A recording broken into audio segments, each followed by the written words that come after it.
కొన్ని దగ్గరలో 40%, కొన్ని దగ్గరలో 30%, కొన్ని దగ్గరలో 50%, కొన్ని దగ్గరలో 60-70% కూడా గెలిచి సత్తా చాటిన గులాబీ దండుకు గులాబీ సైనికులకు నేను శిరస్సు వంచి మీకు అభినందనలు తెలియజేస్తా ఉన్నా.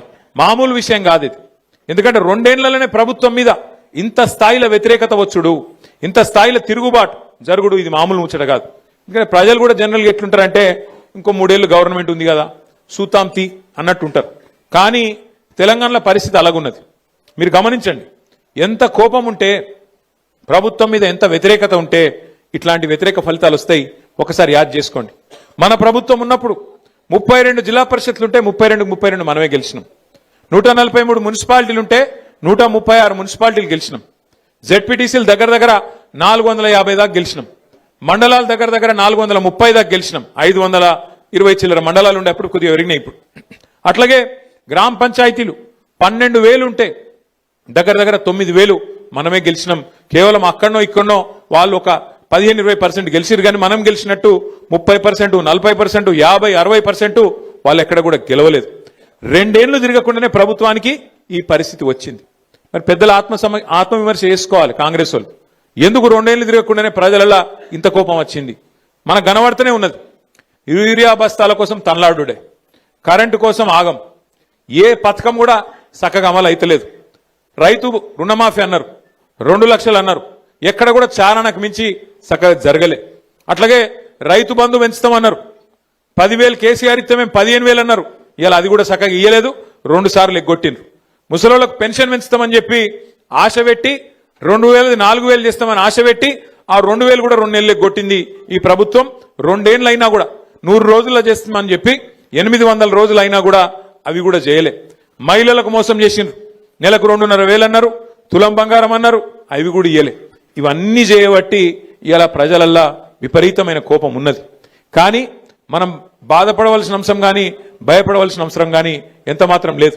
ఇప్పటికే దగ్గర ఆటాన గవర్నమెంట్ అయిపోయింది. ఎందుకంటే ఆఖరి 6 నెలలు 9 నెలలు ఏమి ఉండదు, ఎలక్షనే తప్ప ఏం లేదు. 2 ఏళ్ళు అయిపోయింది, చూస్తుంటేనే 2 ఏళ్ళు ఒడిచిపోయింది. ఇక మిగిలేది ఇంకొక 2 ఏళ్ళే ఉన్నది. ఇంకా తర్వాత ఎలక్షన్ వస్తుంది పక్కా. గెలిచిన సర్పంచులు ఉప సర్పంచులు మీరు ఒక్క విషయం దయచేసి యాద పెట్టుకోండి.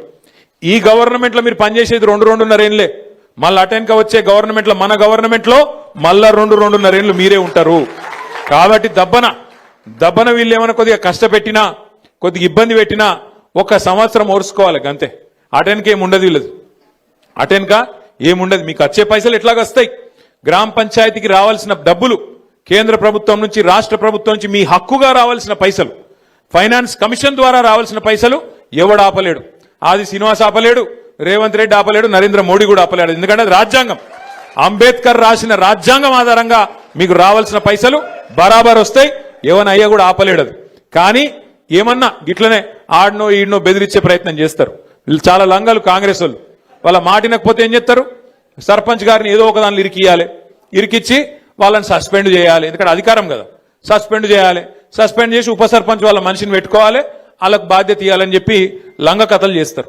అందుకే మనకు కూడా తెలివి ఉంది కాబట్టి, భగవంతుడు వాళ్ళకే కాదు మనకు కూడా తెలివితేటలు ఇచ్చిండు కాబట్టి నేనేం చెప్తున్నా అంటే, జిల్లాల వారీగా సర్పంచులకు అండగా నిలబెడతందుకు ప్రతి జిల్లాలో లీగల్ సెల్ ఏర్పాటు చేస్తాం. ఎక్కడ ఎవడన్నా మిమ్మల్ని సస్పెండ్ చేసే ప్రయత్నం చేస్తే వెంటనే 1 సెకండ్ కూడా మీరు ఆలస్యం చేయకండి. జిల్లా పార్టీ ఆఫీస్ ఇక్కడనే మీకు పక్కనే ఉన్నది. మన జిల్లా గింతనే జిల్లా, చిన్న జిల్లా, 12 మండలాలు, 2 మున్సిపాలిటీలు, చాలా చిన్న జిల్లా మనది.